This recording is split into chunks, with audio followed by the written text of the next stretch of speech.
माझे उत्तुंग बाबा. छोटं संकट आलं की आपण आई ग म्हणतो आणि मोठं संकट समोर दिसलं की बाप रे असे शब्द आपल्या तोंडातून बाहेर पडतात. उदाहरणार्थ, खेळताना आपल्याला काही लागलं, खरचटलं तर आई ग हे शब्द येतात.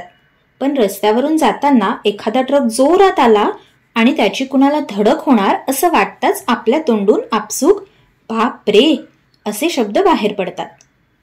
जगात आईवर खूप साहित्य लिहिलं जातं, मात्र बाप कायम दुर्लक्षित राहतो. मी काही कवी लेखक नाही की ज्याने आईवर महाकाव्य लिहावं, वडिलांची कीर्ती शब्दबद्ध करावी. पण माझं नशीब खूप चांगलं आहे की मला आईचं भरभरून प्रेम मिळालं. बाबा नावाच्या माझ्या सुपर हिरोनं माझ्यावर माणूस म्हणून जगण्याचे उत्तम संस्कार केले. माझ्या वडिलांची ही चरित्रगाथा वाचकांपर्यंत यावी अशी माझ्या आईची प्रचंड इच्छा होती. दुर्दैवानं तिला त्याच्या आधीच देवाचं बोलावणं आलं. खूप प्रयत्नानं चपराक प्रकाशनपर्यंत ही संहिता पोहोचली. त्यांनी पुस्तकाचं काम सुरू केलं आणि ते सुरू असतानाच बाबाही आम्हाला पोरकं करून गेले. त्यामुळे दोघांचीही महत्वाकांक्षा असलेली ही कलाकृती आपल्यासमोर सादर करताना त्याला एक दुःखाची, वेदनेची झालर आहे. आज बाबा आमच्यात नाहीत असं म्हटलं तर ते अर्धसत्य ठरेल. ते शरीरानं आमच्यासोबत नाहीत, पण त्यांनी दिलेले संस्कार, त्यांचे आदर्श आणि बालपणापासूनच्या असंख्य आठवणी आज मला समृद्ध करतात. भगवद्गीतेत म्हटलंय की समय से पहले और भाग्य से ज्यादा कभी किसी को कुछ नहीं मिलता.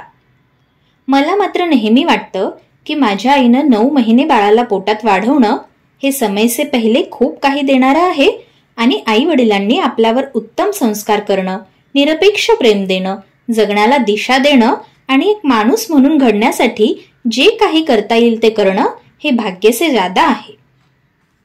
आई वडिलांच्या या त्यागाची, समर्पणाची जाणीव कुणाला असते, कोणाला नसते. माझ्या आयुष्यात आणि माझ्या जडणघडणीत माझे आईबाबाच माझे सर्वस्व आहेत. माझे बाबा वडार समाजाचे पहिले सिव्हिल सर्जन ठरले. इथं समाज यासाठी महत्वाचा की आपलं मूल्यमापन करताना आपण आज कुठं आहोत हे पडताळून पाहताना आपली सुरुवात नेमकी कुठून झाली हे महत्वाचं असतं.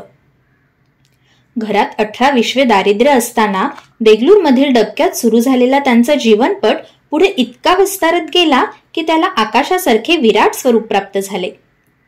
स्वतःबरोबरच समाजाच्या भल्याचा अव्याहत विचार करणारे माझे बाबा नारळा फणसासारखे होते. वरून वृक्ष कठोर वाटले तरी आतून अतिशय गोड, मधुर, रसाळ. ते एक नाटककार होते, रसिक होते, खेळाडू होते. संगीताची, नाटकाची आणि दिग्दर्शनाची आवड असणारे हरहुन्नरी कलावंत होते. नोकरीच्या आणि समाजकार्याच्या व्यापात त्यांचे हे गुण कधी फारसे चर्चेला आले नाहीत, पण त्यांचं जगणं कायम जिंदादिल होतं. माझे बाबा जितके उत्तुंग होते तितकेच लहानासोबत लहान होणारे होते. अतिशय शांत, संयमी, निगर्वी असूनही ते तितकेच कठोर प्रशासक होते.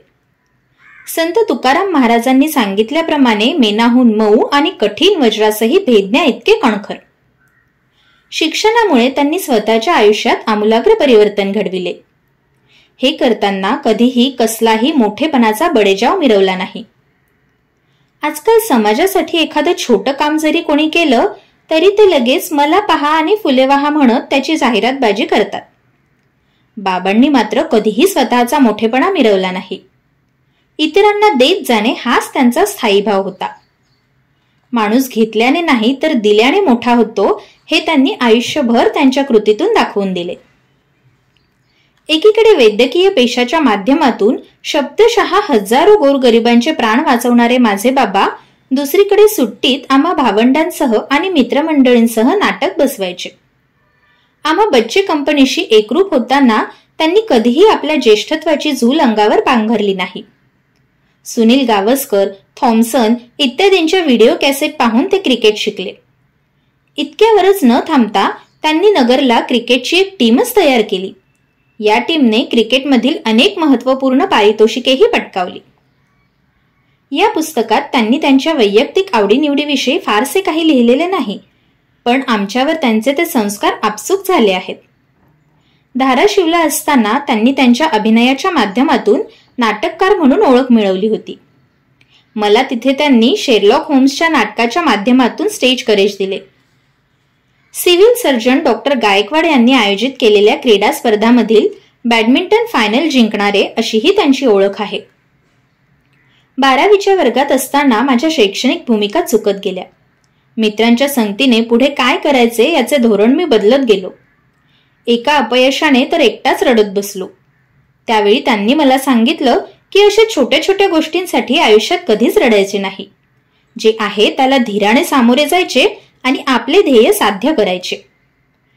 त्यांनी माझ्यावर कधीच कसली सक्ती केली नाही. मला पूर्ण स्वातंत्र्य दिले आणि मी जे करेल त्याला पाठिंबा देत ते माझ्या पाठीशी भक्कमपणे उभे राहिले. कितीही बाका प्रसंग असला तरी कधीही खचायचे नाही, हार मानायची नाही याची शिकवण देणारे माझे बाबा हे या व्यवस्थेचे एक खंबीर आधार होते. त्यामुळेच त्यांनी ज्यांना ज्यांना उभे केले असे असंख्य समाज बांधव आज त्यांची देवासारखी पूजा घालतात. माझी आई ही सुद्धा मायेचा सागर होती. तिला आम्ही सगळे माई म्हणत असू. माई नावाप्रमाणेच मायाळू होती. एक छान शुश्रूषा जाणणारी आणि नेहमी बाबांसोबत खंबीरपणे उभे राहणारी ही माऊली आमच्या कुटुंबासाठी समयीच्या ज्योतीप्रमाणे तेवत राहिली. अत्यंत शिस्तप्रिय आणि कठोर प्रशासक असूनही बाबांनी माझ्यावर, माईवर निरातिशय प्रेम केले. आमच्या सगळ्या गरजा पूर्ण केल्या, वेळोवेळी भावनिक आधार दिला. ते नेहमी म्हणायचे, या समाजाप्रती माझे देणे आहे. ते चुकते करण्यासाठी त्यांनी चळवळीची सुरुवात केली. वयाच्या 25व्या वर्षापासूनच त्यांनी सामाजिक बांधिलकीतून उतराई होण्याचा प्रयत्न केला. आपली नोकरी आणि प्रशासनातील सगळ्या जबाबदाऱ्या पार पाडतही त्यांनी दीपस्तंभाप्रमाणे अनेकांना मार्गदर्शन केले. आपल्या मर्यादा आणि सामर्थ्य याची त्यांना उत्तम जाण होती. त्यांनी नगरमध्ये जो भव्य मेळावा घेतला आणि एक मोठे परिवर्तन घडवून आणले त्याचा साक्षीदार तर उभा महाराष्ट्र आहे. या पुस्तकाच्या माध्यमातून त्यांच्या आयुष्यातील काही भाग मांडला आहे. सांगण्यासारखे अजून बरेच काही आहे. बाबांनी या आठवणी शब्दबद्ध केल्या. त्या पुस्तक रूपाने येताना दुर्दैवाने ते आज आपल्यात नाहीत.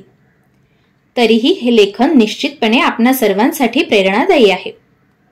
या पुस्तकाच्या माध्यमातून ते कायम आपल्यासोबत असणार आहेत. त्यामुळे आमचे कुटुंबीय, समाज आणि त्यांच्यावर प्रेम करणाऱ्या सर्वांसाठी ही अभिमानाची बाब आहे. चपराक प्रकाशनने या पुस्तकाची निर्मिती अतिशय दर्जेदार स्वरूपात केली आहे.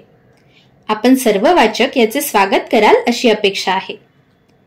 विवेक लक्ष्मण देगलूरकर, पुणे.